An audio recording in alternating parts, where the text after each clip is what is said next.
Today's notes will be on real-life application problems, and we're going to use linear inequalities instead of linear equations.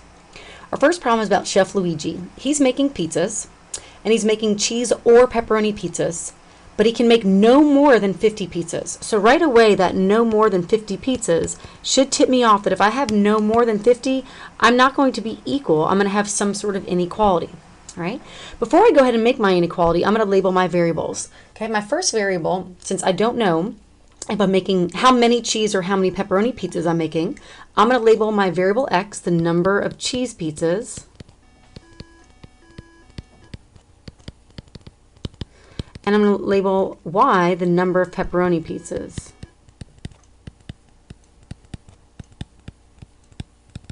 Now you could have switched that. You could have made your pepperoni pizzas x and your cheese pizzas y's. That's why it's so important to tell the reader what your variables stand for.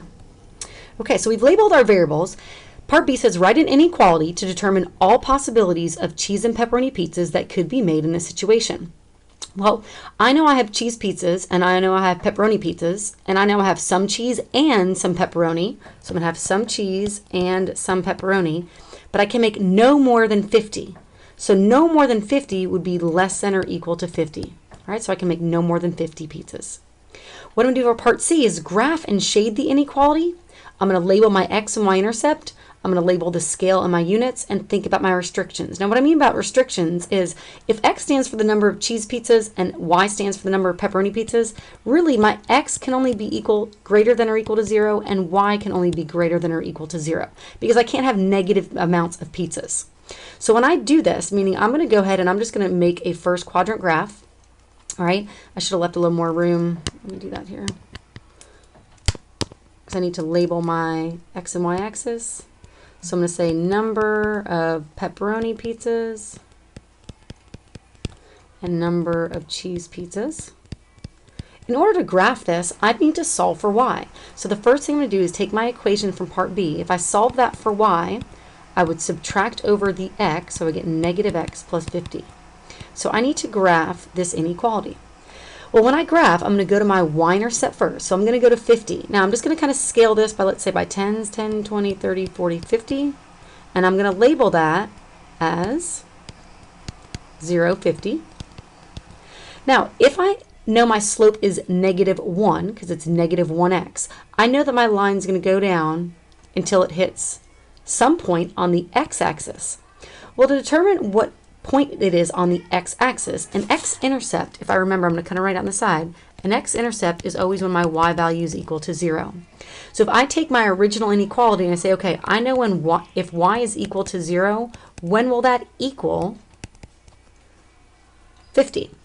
Because if y is equal to 0, I'm finding my x-intercept. I'm trying to find the x value when I actually cross my x-axis. So if I solve this, since it's just x is, my 0 is x plus 0, I'm just going to get x is 50, meaning that this point here is 50 comma 0. The last thing I need to do with inequality, since it's less than or equal to, I need to shade less than this line. So here's my line. I need to shade the area underneath. And I'm only staying within that triangle because, again, it's first quadrant. I can't have negative pizzas or negative pepperoni or negative cheese pizzas. All right. The last part for D says, could Luigi make 32 pizzas and 15 pepperoni pizzas, and explain why? Well, if I graph this, let's see, 10, 20, 30, 40, 50. If I were to look at my graph and I said, okay, 32, 15, that would be about here. That looks like, if I put my coordinate point in here, if I went over 32 and up 15, it does look like I can make that amount of pizzas. So you could put yes, because it's in my shaded region, and the shaded region is all the solutions or all the different possibilities that can happen.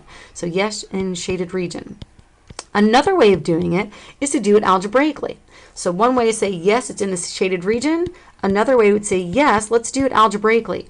If I plugged in 32 for x, and then I added 15 for y, would that be less than or equal to 50?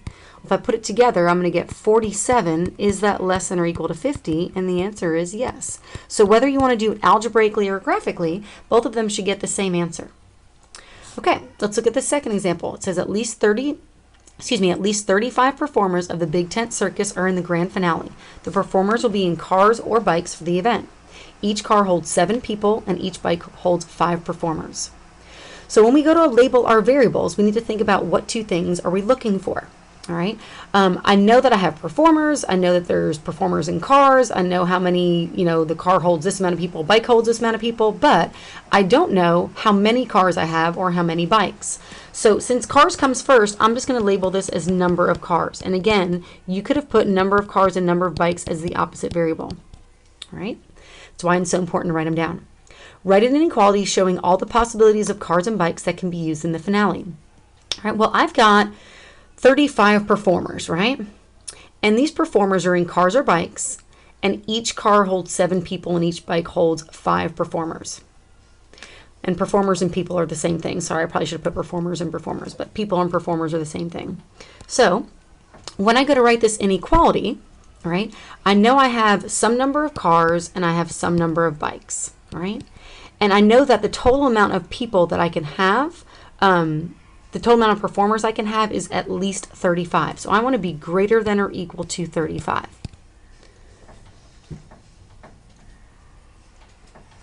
Now, the issue is if I leave it the way it is, X and Y stand for the same thing, meaning that they are equal in value, and they're not, because the number of cars holds a different amount of people than the bike holds. The car holds 7 people, where it says the bike holds 5 people. So I need to adjust my inequality to make sure that I have 7 and 5 accordingly. All right, so if I were to solve this for y, if I have 7x plus 5y greater than or equal to 35, if I subtract 7x and then divide everything by 5, I'm going to get greater than or equal to negative 7/5 x plus 7. Okay, again, if I were to go to graph this, I want to label my x and y axis. So I'm going to put number of cars and then number of bikes. My y-intercept I know is at 7, and my slope this time is nice. It's down 1, 2, 3, 4, 5, 6, 7, okay, and then over 5. So I can actually tell without using algebra that this should be 5, 0, and this should be 0, 7. Because again, my y-intercept is 0, 7. If I go down 1, 2, 3, 4, 5, 6, 7, I'm at the origin, and if I go right 5, I'm going to be over 5. This would be my line. Erase that, sorry. So make a neat line from here to here. And I'm greater than or equal to, so I'm going to shade everything above that. Now, could the event have 2 bikes and 3 cars? Well, 2 bikes would be here and 3 cars would be here. It's not in the shaded region, so I'm going to say no, because it's not in the shaded region.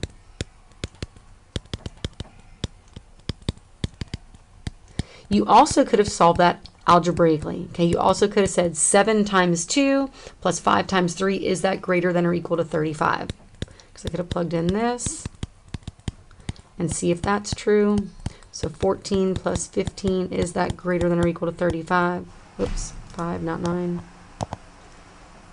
So 29 greater than or equal to 35, the answer to that would be no. All right, so the last one, go ahead and try to do on your own and then come back and check it with me. So it says, suppose you order cases of Cokes and M&Ms for school. You have no more than a total of 500 cans and packages of M&Ms, and you can spend no more than 600. Now we've got to be careful here because we have a quantity and we have a cost. So we've got to figure out what they want me to actually define here. So when I look at letter B, I'm going to jump to that first. It says, write an inequality showing all the possibilities for the number of cases of M&Ms and Coke to order. All right? So I don't know how many cases of Coke and I don't know how many cases of M&Ms. So I'm going to make this number of cases of Coke. I'm going to make this number of cases of M&Ms. So to show the total possibilities for the number of cases, I need to say, okay, they told me, let's see, you have no more than a total of 500 cans and packages. So I can't have more than that many. So if I can't have more than 500, I'm going to say less than or equal to 500. And again, I'm going to have cases of Coke and I'm going to have cases of M&Ms, but they don't hold equal value. Let's look carefully. Let's see, our cases of Coke, all right, how many are in a case of Coke? Well, it says 24 are going to be in that case. The case costs $4, but there's 24 in a case. And then for my M&Ms, there's 50 per case.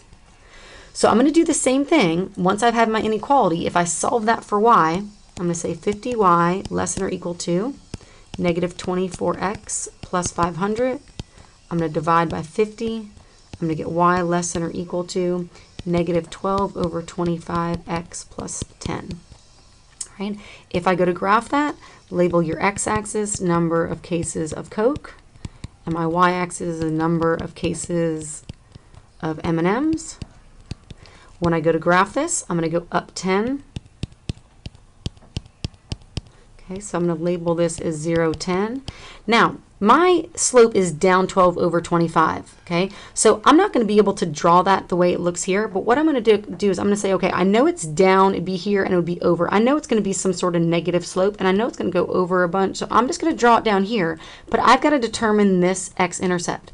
And the way you find the x-intercept, again, is by plugging in y equals 0 into your original equation.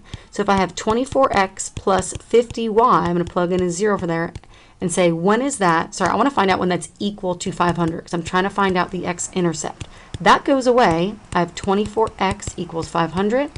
Now, as a decimal, and that's okay to use, my x is going to equal 20.83. Okay, or you could just leave 500 over 24.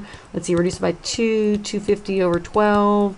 Reduce it by 2, 125 over 6. So either 125 over 6 or a decimal would be fine. All right. So I'm going to put 0, 125 over 6. And then I have to shade.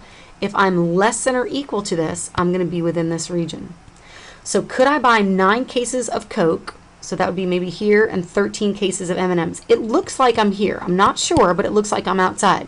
This might be a good one, okay, to use to do algebraically. So if I did 24 times 9 plus 50 times 13, and I'm asking, is that less than or equal to 500? Okay, if you go ahead and do that, you're going to wind up getting 866 is less than or equal to 500. And that's obviously not true.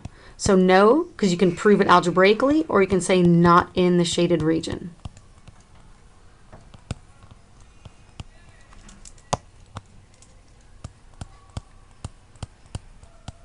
All right, lastly, let me scroll down. It says, write an inequality that models the cost of all the possibilities. So you're wondering, or you might not be, but go back to the top. They tell me about the cost, the cost of the cases of Coke, and they tell me about the, let me change colors. So here's my cost for Coke and my cost for M&Ms. And I can't spend more than $600. So I could actually make a different inequality using the same information, but focus on the cost inequality. So if it's $4 for a Coke and 24 for $4, whoops, sorry, $4 for a Coke, so 4x plus 24, so is it 12.50? Where did I go here? And 12.50, yep, sorry, 12.50 for my M&Ms, and that's going to be less than or equal to $600. So be careful that you can also do this, use this problem, but they could ask me for the cost inequality. So when you're doing something like this, be very careful that you're looking for whether it's a number or not. Okay, go ahead and just make sure you have all this down. If you need to review it, if I went too fast, go ahead and rewind, and we'll do some more problems tomorrow.